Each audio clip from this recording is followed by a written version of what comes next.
Hola, ¿qué tal? Muy buenos días, tardes, noches, dependiendo de la hora en la que usted esté viendo esta entrevista el día de hoy en Galardonados y muy contentos, honrados con la presencia, con la visita de una gran periodista, de una gran reportera, Premio Nacional de Periodismo aquí en nuestro país, en México. Usted ya la conoce, asistente asidua de las conferencias matutinas del presidente de la República, Andrés Manuel López Obrador, reportera y una embajadora de la gran revista del gran medio de comunicación que es Contralínea. Por supuesto que me refiero a Nancy Flores, que ya está aquí con nosotros listos para hablar sin máscaras. Nancy, bienvenida, ¿cómo estás? ¿Cómo te va?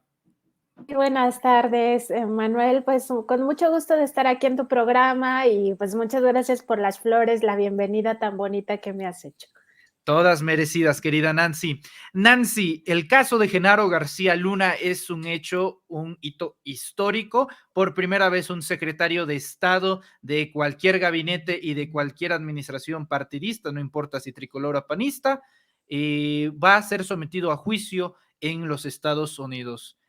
Este es un evento de enormes dimensiones y pocos medios tradicionalistas, convencionalistas, le han dado el foco mediático que esto requiere. Apenas 20 reporteros afuera de la Corte de Nueva York, esperando actualizaciones del caso, declaraciones del abogado de García Luna, César de Castro.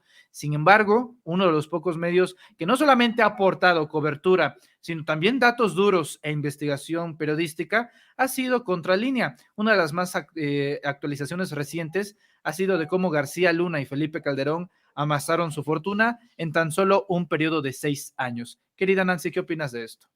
Pues como tú bien lo dices, es un evento histórico para nuestra nación, aunque se lleva el juicio en otro país, en este caso en Estados Unidos.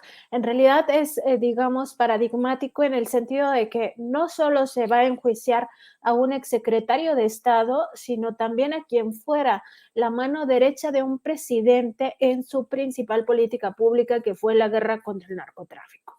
Y a su vez, esta política pública, si la analizamos, pues también fue algo terrible que nos pasó como mexicanos, algo que todavía no alcanzamos a dimensionar por los efectos tan, digamos, desastrosos que tuvo en nuestra sociedad, específicamente hablando de pues, las masacres, las desapariciones forzadas, por supuesto, los asesinatos, toda esta ola de violencia en la cual estuvo inmerso el Estado mexicano, es decir, el Estado mexicano se convirtió en un agente criminal que potenció la violencia de los grupos de la delincuencia organizada. Y en ese sentido se pone a juicio toda esta política pública del sexenio calderonista, que tampoco hay que olvidarlo, fue una política que lanzó en diciembre de 2006 en un contexto en el cual había mucho descontento social por el fraude electoral monumental que se había llevado en las elecciones de 2006 y para lo cual colaboraron muchísimas instituciones y también poderes fácticos. No hay que olvidar que pues este fraude electoral fue posible por las autoridades electorales, tanto el Instituto Federal Electoral, así se llamaba entonces, como el Tribunal Electoral del Poder Judicial de la Federación, como por otras instancias gubernamentales. El propio Vicente Fox lo ha admitido, que cargó los dados para beneficiar a Felipe Calderón, que eran del mismo partido, Partido Acción Nacional, además, por supuesto, del acompañamiento que tuvo este personaje de partidos como el Revolucionario Institucional e incluso de los poderes fácticos como el poder económico empresarial y, por supuesto, los medios de comunicación. Entonces, ¿por qué? ¿Cómo se explica que en México, a pesar de que sea tan grande este tema, no hay una cobertura como se esperaría, primeras planas en todos lados, la primer noticia en los noticiarios televisivos, pues digamos, prácticamente avasallado los medios de comunicación, porque hay un amaciato de los medios de comunicación con Felipe Calderón desde el momento en que impulsaron ese fraude electoral. Y de ahí para adelante, o sea, todos los nexos de Genaro García Luna con la prensa, específicamente con algunos periodistas, el propio vínculo del que ya hablaba este 18 de enero el presidente López Obrador en su conferencia matutina con la televisora, digamos, más importante de nuestro país, que es Televisa, dijo el presidente en su conferencia, pues Televisa, el vínculo es muy estrecho y como muestra puso de ejemplo el caso del montaje de Carlos Loret de Mola, ¿no? Y en ese sentido, pues por eso no vemos la relevancia mediática, pero no es porque no sea relevante para la sociedad, porque no sea relevante para el pueblo de México, sino más bien porque ellos tratan de tener un control de daños previo a lo que se va a saber, o al menos esa es la expectativa de todos, ¿no? Que nos digan la lista de periodistas y de medios que estuvieron en este contubernio con Genaro García Luna. A eso es lo que yo quería llegar, mi querida Nancy. Contralínea ha revelado en recientes publicaciones financiamiento, vamos a decir, interlocución económica entre el exsecretario de Felipe Calderón, García Luna, con distintos medios de comunicación, uno de ellos el Financiero, el Heraldo, pero eso es de lo que no se solía saber. Es incluso una concatenación entre el poder y los medios de comunicación en lo privado y en lo público. Tú te acordarás del famoso pacto de silencio en el cual el gobierno de Calderón convocó a los principales periodistas, a los rostros mediáticos de este país, para que se diera la impresión que Calderón iba ganando la guerra contra el crimen organizado y de esconder todo ápice de violencia, no notas de sangre y al final esconder una realidad. Querida Nancy, ¿tú crees que haya potenciales posibilidades de que durante este juicio en Nueva York surjan nombres de periodistas que justamente están señalados de tener vínculos con el Calderonato, pero también con García Luna en el auge de ese poder? Ha habido muchísima información al respecto, sobre todo porque fiscales estadounidenses pues han apuntado también hacia esta beta, no solo porque hubo pues este vínculo entre periodistas, medios de comunicación y Genaro García Luna, sino también porque hubo otra variante, digamos, que es la represión contra periodistas también de parte de Genaro García Luna. Es decir, si no estabas en su círculo cercano, era su enemigo y entonces iban contra ti. Entonces la expectativa es que sí, que salgan nombres tanto de personas, es decir, en este caso de comunicadores en lo individual y también de medios de comunicación que estuvieron o que formaron parte de esta estrategia de Genaro García Luna para posicionarse como un policía eficiente o un secretario muy eficiente y que daba resultados en el contexto de la guerra contra el narcotráfico, cuando en realidad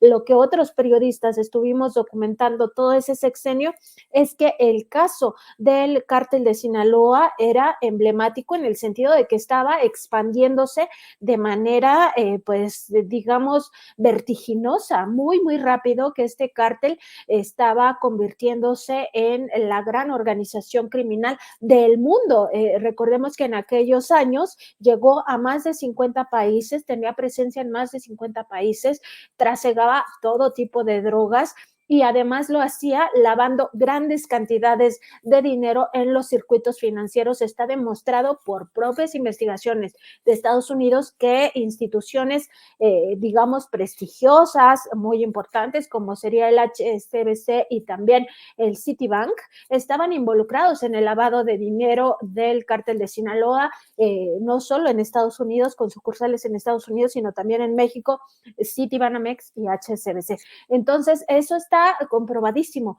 Y todo esto ocurría en un contexto donde nos decían que estaban combatiendo al crimen organizado. Por supuesto que toda esta masacre lo que permitió fue desmovilizar a la sociedad que estaba pues con todo este descontento social por el fraude electoral y al mismo tiempo atemorizar a todos los mexicanos. Ya era muy difícil salir por carretera en aquella época.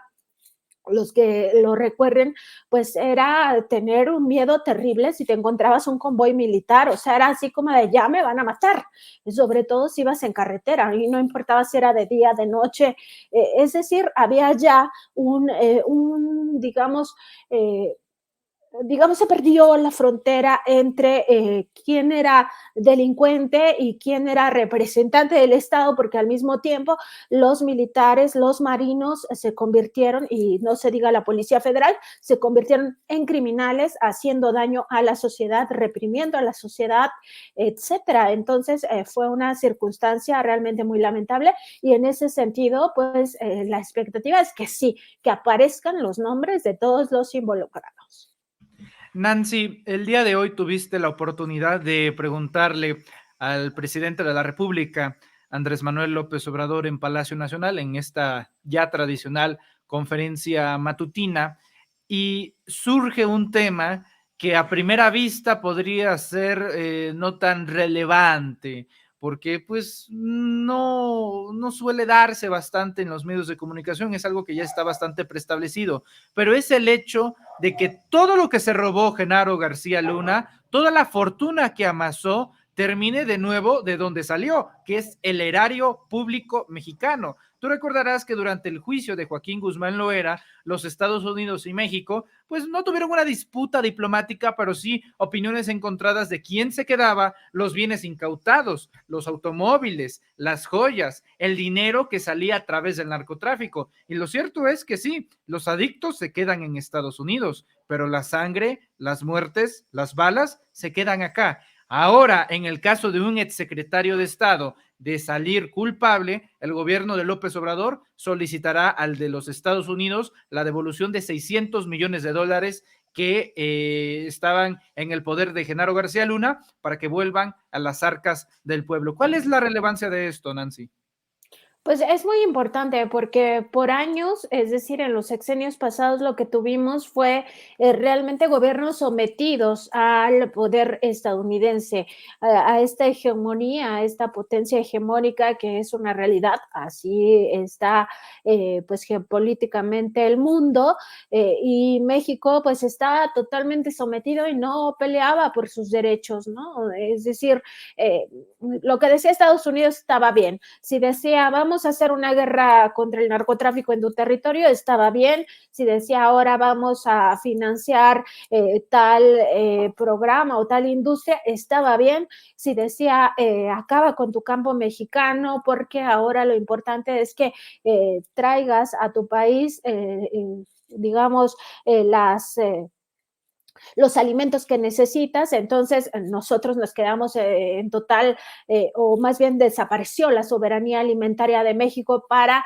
importar todos los alimentos desde Estados Unidos. Entonces es una gran diferencia, o sea, aunque veamos que es cualquier cosa y que no tiene repercusión, la verdad es que es parte de esta búsqueda de consolidar nuestra soberanía nacional. Y en ese sentido es muy importante decirle a Estados Unidos, a ver, este dinero salió del erario o parte de este dinero, si se comprobara que no es todo el botín que haya sido extraído ilegalmente del erario de la nación, este dinero le pertenece al pueblo de México, devuélvelo y en ese sentido vamos a negociar, pero vamos a negociar siempre pensando que necesitamos recuperar lo que se ha robado. Y en ese sentido me parece que es un cambio fundamental porque nos habla no solo del caso de Genaro García Luna, sino de todos los rubros en los cuales se ha tratado de recuperar nuestra soberanía y sobre todo decirle a Estados Unidos, pues no eres el dueño de México, México no es tu patio trasero, nosotros no nos vamos a conformar con tu palabra o con lo que tú digas y que solo le beneficia a tus intereses. No, ahora sí ya estamos viendo por nuestros intereses, entonces para mí es un cambio radical y forma parte en realidad de políticas públicas más amplias en todos los sectores donde se busca consolidar la soberanía. Y ahí está el energético, el ámbito alimentario, el de la economía mexicana, e incluso toda esta, digamos, diálogo de tú a tú con el gobierno de Joe Biden en este momento y en el pasado, pues con el propio gobierno de Donald Trump, que era mucho más difícil el diálogo y me parece que pues hay que estar como mexicanos y mexicanas acompañando esta solicitud de que devuelva ese dinero porque finalmente sabemos que ahora iría o se canalizaría a programas sociales. Correcto. Querida Nancy, la pregunta del millón. Desde tu óptica, teniendo todos los factores en cuenta, que hay un Felipe Calderón cantando mariachis en Madrid, en España, que literalmente huyó al otro lado del charco para pues despejar su mente de estos días que podrían ser bastante turbulentos para él. Un Vicente Fox que pues para bien o para mal, que yo creo que más para mal, causa una contaminación visual con todo lo que escribe en sus redes sociales, son los dos protagonistas, los dos mandatarios que terminan siendo salpicados por el involucramiento de Genaro García Luna en ambas administraciones. Por supuesto que la de mayor trascendencia es en la de Calderón, al ser él el secretario de Seguridad Pública. La pregunta es, Nancy, considerando que Brian Cogan, el juez que está llevando este caso, es el mismo que sentenció y enjuició a Joaquín Guzmán Loera, considerando que la Fiscalía tiene más de 1 millón de páginas de pruebas y evidencias, videograbaciones, audios, fotografías, testimonios, documentos, incluso un testigo protegido como lo puede ser la Barbie, o reclusos falsos, compañeros de celda que hicieron cantar a Genaro García Luna sin que se diera cuenta. Con toda esta evidencia, tú ves posibilidades tangibles de que Genaro García Luna sea declarado culpable en Estados Unidos y pague, ya sea en caso de que a tiempo negocie y pase los 10 años que ponen estos cargos, o que declararse inocente y resulte culpable, termine con una cadena perpetua, misma sentencia que actualmente tiene Guzmán Loera.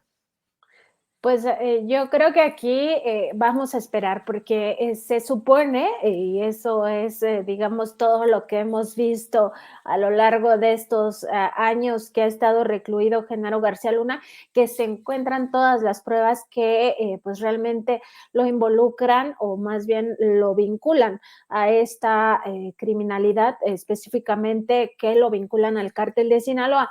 Sin embargo, todo puede pasar en estos juicios estadounidenses, o sea, desde el hecho de que los jurados se sientan muy presionados al grado de declarar la inocencia por justamente estas presiones que es lógico que se van a estar dando, hasta el hecho de que ellos mismos evalúen que hubo alguna ilegalidad en todo el proceso o que tomen en cuenta más las pruebas de Genaro García Luna y entonces digamos que esto que nos resulta casi improbable fuera una realidad, que se estime que Genaro García Luna fue inocente, pues digamos sería un escenario improbable que lo encuentren inocente, pero todo puede pasar en Estados Unidos. Hasta el mismo hecho de que finalmente Genaro García Luna, al verse totalmente acorralado, llegue a un acuerdo con las autoridades, se cancelara el juicio, que sería otro escenario ya muy, digamos, remoto, pero que pudiera ocurrir, y a cambio de cooperar tanto económicamente como con información, pues eso también podría pasar, ¿no? Entonces yo digo que hay que esperar, pero me parece que está muy cantado, o sea, está muy cantado que van a declarar la culpabilidad de Genaro García Luna. Sin embargo, pues no me atrevería a decirte que sí es un hecho porque faltan todavía 8 semanas aproximadamente para saber qué declara. Y serán 8 semanas bastante interesantes que habrá de cubrirse con todo el rigor periodístico. Querida Nancy Flores, yo te agradezco mucho tu tiempo, tu presencia en estos espacios informativos de Sin Máscaras y de los Reporteros MX. Hay que cerrar invitando a toda la audiencia de los Reporteros MX a conocer tus redes sociales, tus cuentas personales, en donde opinas constantemente y de manera muy precisa, muy aguda, y también de las investigaciones que llevan a cabo todo el equipo de la revista Contralínea. ¿En dónde los podemos seguir, querida Nancy? Gracias, Manuel. Pues estamos en www.contralinea.com.mx. Ahí encuentran todas nuestras investigaciones, incluidas estas de García Luna, sus nexos con medios de comunicación. Está ahí también todo lo de la riqueza de Felipe Calderón, cómo lo fue amasando, el reportaje de 4 partes, también lo encuentran ahí. Además, estamos en @contralínea en Twitter y como Contralínea en YouTube y en Facebook. Tenemos nuestro programa en vivo de las 10 a las 12 de la mañana. Los invito a que nos sintonicen y si no pueden en ese horario, pues que lo hagan después vía streaming. Y también también a mí me encuentran en Twitter como @Nancy_contra. Ay, pues muchas gracias, Manuel. Ha sido un gusto platicar contigo de estos temas tan relevantes para la sociedad, aunque no los veamos en los grandes medios. Eso no quiere decir que no nos importan, que no nos atañen o que no debemos de estar enterados de ellos. Por supuesto que sí. A veces la agenda de los grandes medios no es la agenda de la sociedad. La mayoría de las veces es de esta manera. Entonces siempre hay que estar como más abiertos a otras informaciones, otros canales más alternativos para pues tener información oportuna de temas que sí son realmente relevantes para la nación. Querida Nancy, muchas gracias de todo corazón, un privilegio y sí, la gente está hambrienta de información y qué mejor momento para darlo que ahora. Nancy Flores, te envío un fuerte abrazo, muchas gracias. Un abrazo, Manuel, hasta luego.